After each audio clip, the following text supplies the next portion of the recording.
నేను కూడా అలాగే అనుకుని ఉదయం ఫోన్ చేశాను, రీచ్ కాలేదు. మరోసారి ఫోన్ చేశాను, రింగ్ అయింది కానీ లిఫ్ట్ చేయలేదు. ఏం జరిగిందో అర్థం కావడం లేదు. అక్కడ మన మనిషిని ఒకరినుంచాను. రాజీ గురించి తెలుసుకోమని చెప్పాను. నీ ఫోన్ ఇవ్వు బావా.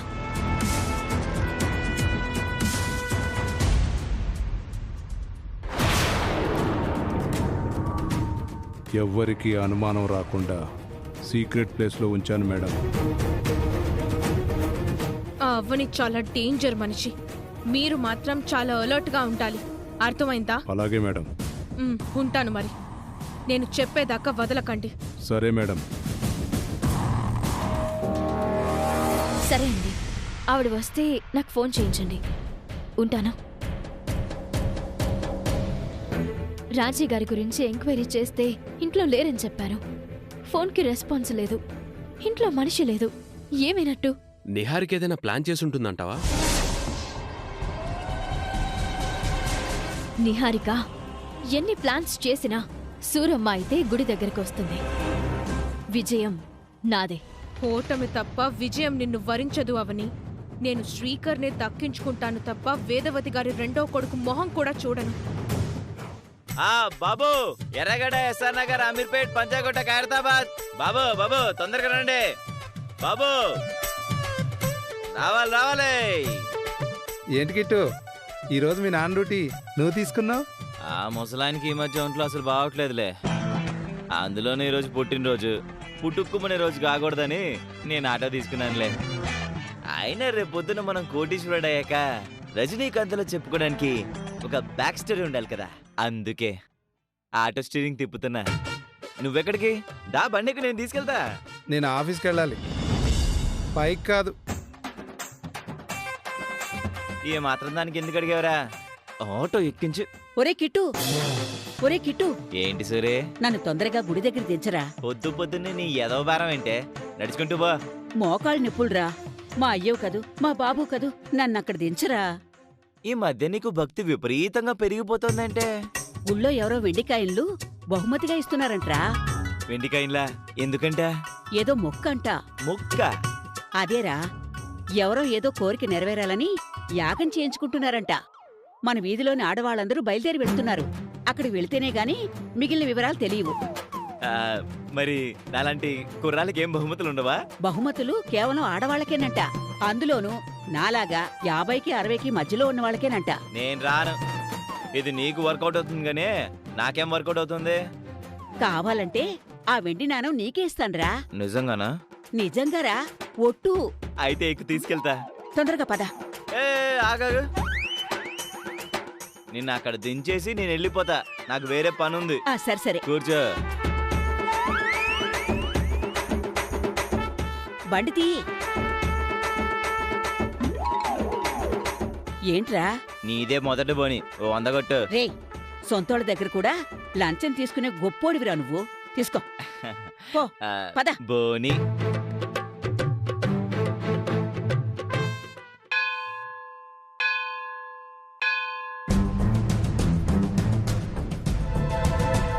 అయ్యా, యాగం మొదలు పెట్టబోయే ముందు యాగం గురించి 4 మాటలు చెప్తాను, వినండి. చాలా కాలం సంతానం కలగని దంపతులు ప్రాచీన కాలంలో పుత్రకామేష్టి యాగం జరిపించేవారు. అలా చేయడం వలన విష్ణుమూర్తి అనుగ్రహించి సంతాన భాగ్యం కలిగిస్తాడు అనేది విశ్వాసం. త్రేతాయుగమున దశరథ మహారాజు కూడా పుత్రకామేష్టి యాగాన్ని ఋష్యశృంగుడి ఆధ్వర్యమున జరిపించగా సంతానము కలిగినది.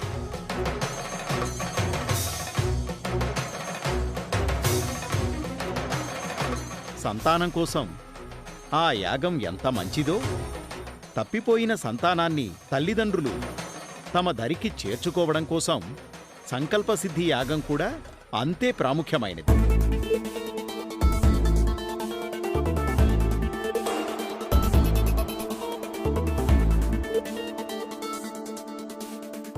ఎలాంటి ఆటంకం లేకుండా ఈ యాగాన్ని జరిపించుకొని యాగాంతమున ఈ పూర్ణాహుతిని సమర్పించాలి.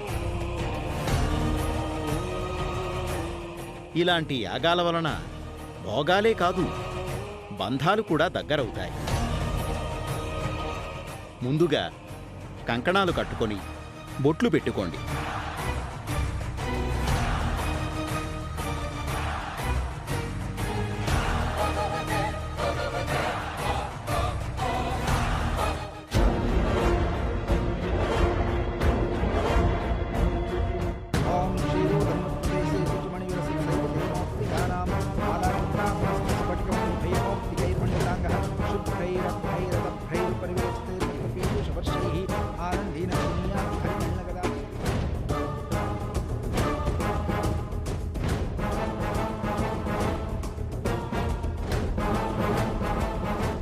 మన బిడ్డ ఈ లోకంలోకి వచ్చిన కొన్ని నిమిషాలకే లోకం విడిచి వెళ్ళిపోయాడు వేద.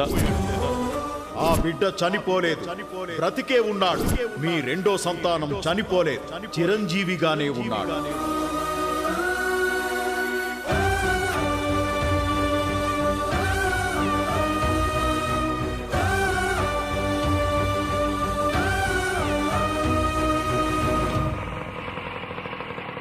రే కిట్టు, నువ్విక్కడే ఉండు, నేను లోపలికెళ్ళి వెండికాయని తీసుకుని వచ్చేస్తాను. ఇదిగో సూరి, ఆ? కాయిన్ తీసుకున్న తర్వాత మాట మార్చకూడదు, నాకే ఇచ్చేయాలి మరి. సరేరా, నీకే ఇస్తాను, ఉండు.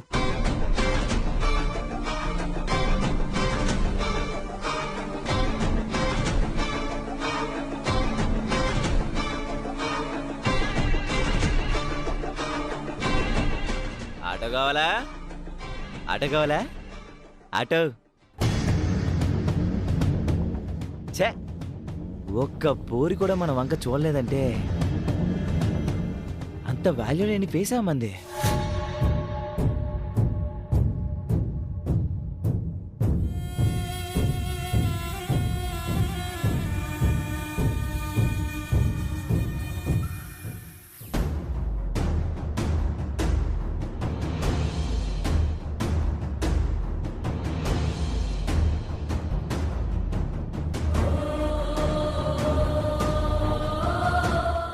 పేగు బంధం ఈ చుట్టుపక్కలే ఉన్నట్టు నా మనసు కనిపిస్తోంది. నా కొడుకు నీ సన్నిధిలో ఉంటే గనక నా ముందుకి రప్పించు తల్లి, రప్పించు.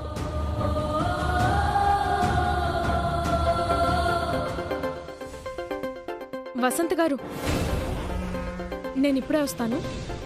సరే. చెప్పు శ్రవంతి, ఏంటి విశేషాలు?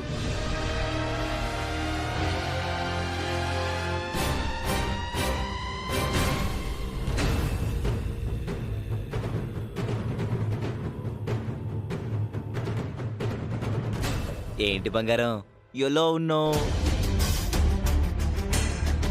నీ వివరాలు తెలిస్తే గనక రోజు నీ ఇంటి ముందర నిలబడి నీకు లైన్ వేసేవాడిని. నువ్వు నాకు పడేలా చేసుకుని తర్వాత నీ మెల్లో తాళి వేస్తా. గుళ్ళో పూజ అయిపోగానే నేనే వచ్చి కలుస్తానులే. నీతో ఒక ఇంపార్టెంట్ విషయం మాట్లాడాలి. ఈ జిందగీలా ఎంతో మందిని చూశాను, కానీ నేను నీకు మాత్రమే కనెక్ట్ అయ్యాను. నీ పేరు తెలీదు, నువ్వు ఎక్కడ ఉంటావో తెలీదు. నిన్ను కనిపెట్టడం ఎలాగో నాకు అర్థం కావడం లేదు.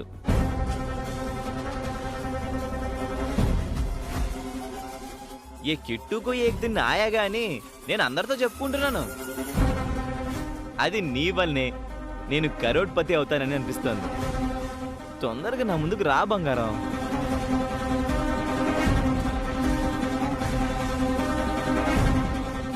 బాబు ఆటో, ఏంటి కోటికి వస్తావా? డబ్బులు ఇస్తే కోటి ఏంటి, ఊటీకైనా వస్తా. కూర్చో. ఈ ముసళ్ళు వచ్చేలోపు ఓ ట్రిప్ వేసి వచ్చేయాలి. సరే, నేను మళ్ళీ కాల్ చేస్తాను.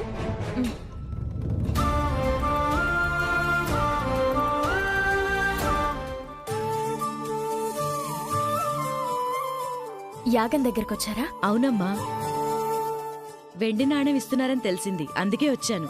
ఇచ్చేది నేనే. ఇదిగోండి, తీసుకోండి. మీ కుటుంబం చల్లగా ఉండాలమ్మా. మీ మొక్కులు నెరవేరాలి. ఆ, మీ పేరేంటమ్మా? నా పేరు లక్ష్మమ్మ. మీరు వెళ్ళండి. నా నమ్మకం ప్రకారం సూరమ్మ ఈ పాటికే గుడికొచ్చుండాలి.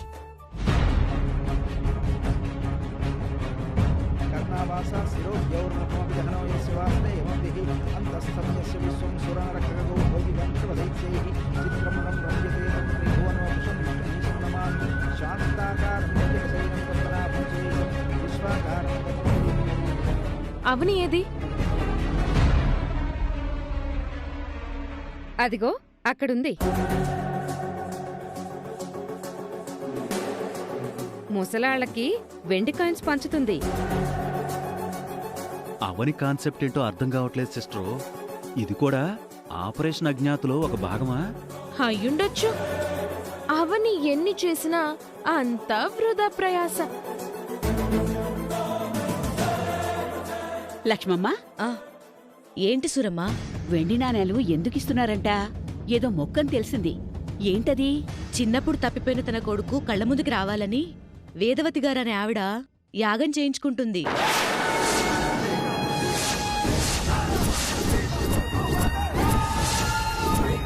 అందుకని ఇవిస్తున్నారు. అదిగో ఆ అమ్మాయి పంచుతోంది. వెళ్ళి తీసుకో.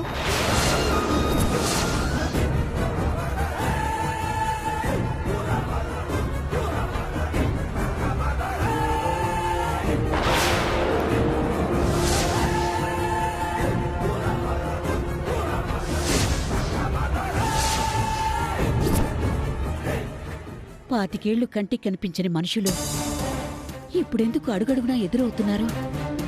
అంటే నేను నిర్ణయం తీసుకున్నట్టు కిట్టు గురించి వాళ్ళకి చెప్పక తప్పదా?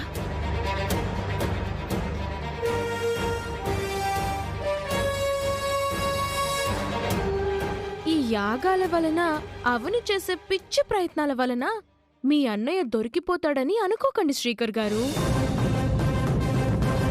ఇంకా తమరు నా నుంచి తప్పించుకోలేరు. అవనిని వదులుకోవడానికి, నాకు తాళి కట్టడానికి సిద్ధంగా ఉండండి. నువ్వు పిచ్చి పిచ్చిగా ఏదేదో ఊహించుకుంటే అది ఎట్టి పరిస్థితుల్లోనూ జరగదు. జరిగి తీరుతుంది. మా అత్తయ్య మావేలు యాగం చేసుకుంటున్నారు. అందుకే వెండి కాయిన్ బహుమతిగా ఇస్తున్నాం. తీసుకోండి. మీ పేరేంటమ్మా? వెంకటమ్మమ్మ నా పేరు. మీ బస్తీలో సూరమ్మని ఒక ఆవిడ ఉంటుంది కదా, ఆమె గురించి మీకేమైనా తెలుసా? నాకు తెలియదమ్మా. సరే, మీరు వెళ్ళండి. నా ప్రయత్నమంతా సూరమ్మ గురించి. ఆమె తప్ప అందరూ వస్తున్నారు. అసలు ఆవిడ దాకా ఈ విషయం చేరిందా లేదా? అమ్మా, సిద్ధ సంకల్ప యాగం చివరి దశకు చేరుకుంది. ఈ పూర్ణాహుతిని సమర్పించండి.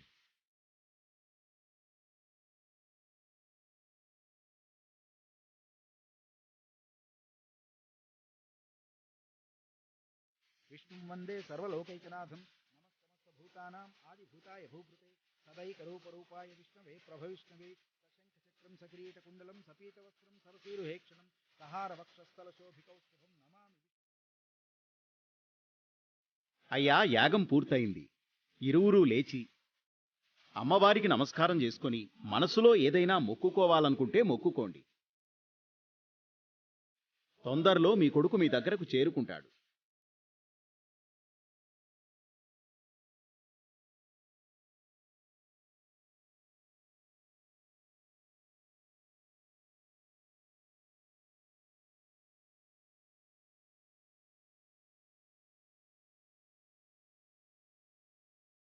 అమ్మా, ఎలాంటి ఆటంకం లేకుండా యాగం చేసుకున్నాం. ఆనాడే దూరం అయ్యాడనుకున్న నా కొడుకు ఈ రోజు బతికున్నాడని తెలిసిన దగ్గర నుంచి ఓ తల్లి ఎలాంటి వేదనను అనుభవిస్తుందో నీకు తెలియంది కాదు. నా బిడ్డను నా దగ్గరికి చేర్చు. నీ పేరున దాన ధర్మాలు చేస్తాను. యాగం సమాప్తం. యాగం జరిపించడానికి సూత్రధారి అయిన అవని గారెక్కడా?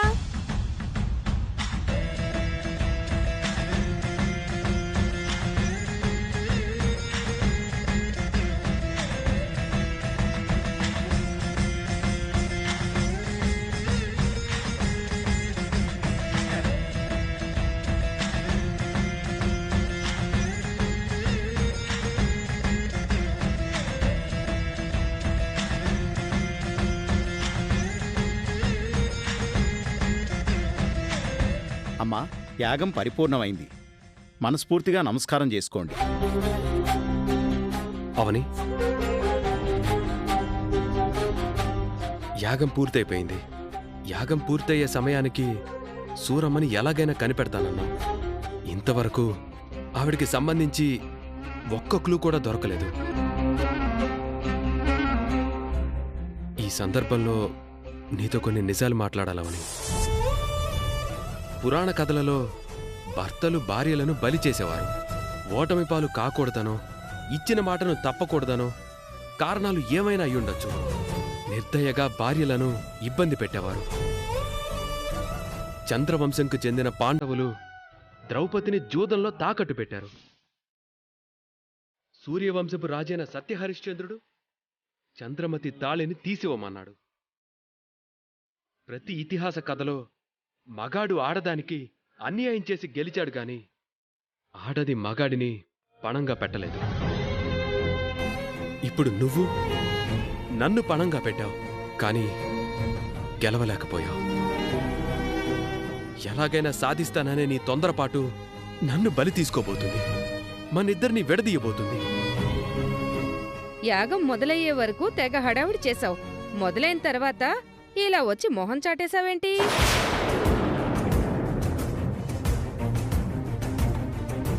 గెలవలేనేమోనన్న భయం వల్ల వస్తున్న ఏడుపాది. అంతేగా మరి. అయిపోయింది అవని, అంతా అయిపోయింది. నీకిచ్చిన గడువు ఈ రోజుతో ముగిసిపోయింది. తర్వాత నువ్వు ఎలాంటి ఆటలాడినా అనవసరం. నువ్వు చెప్పినట్టుగానే యాగం పూర్తి చేశాం. నీకిచ్చిన మాటని మేము నిలబెట్టుకున్నాం. మాకిచ్చిన మాటను నువ్వు నిలబెట్టుకో. నీకిదే ఆఖరి రోజు. తెల్లవారితే నువ్వు మా ఇంట్లో ఉండే అర్హతను కోల్పోతావు. మీ అబ్బాయి దొరికితే అతని చేత తాళి కట్టించుకుందామని అనుకున్నాను. బట్ అతను దొరకలేదు. దొరుకుతాడనే ఆశ కూడా కనిపించడం లేదు. అంతా నా బ్యాడ్ లక్. ఇంకా మీరు శ్రీకర్ గారిని నాకిచ్చి పెళ్లి చేయక తప్పదత్తయ్యా.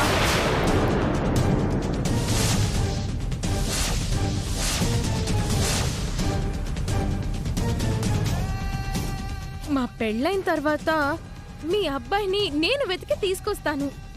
మీరేం బాధపడకండి. మీ రెండో అబ్బాయికి మంచి అమ్మాయితో పెళ్లి జరిపిద్దాం. పదండి, బయలుదేరదాం.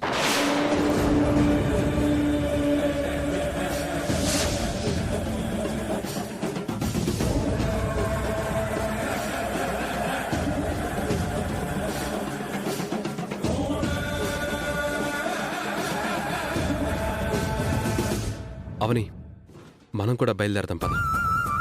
నువ్వు వెళ్ళు బావా, నేను కాసేపు అయ్యాక వస్తాను. ఇక్కడుండి ఏం చేస్తావు? ప్లీజ్ బావా.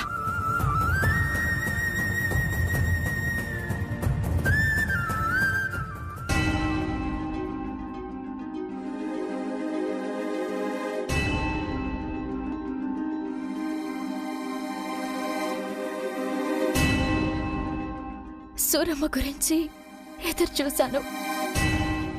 సూరమ్మ ఎవరో తెలుసుకోలేకపోయాను. వేదవతి గారని ఎవరో మగబిడ్డకి జన్మనిచ్చారంట కదా. ఆ బిడ్డను నా కూతురి పక్కన పెట్టి చనిపోయిన బిడ్డను ఆవిడ పక్కన పెట్టు.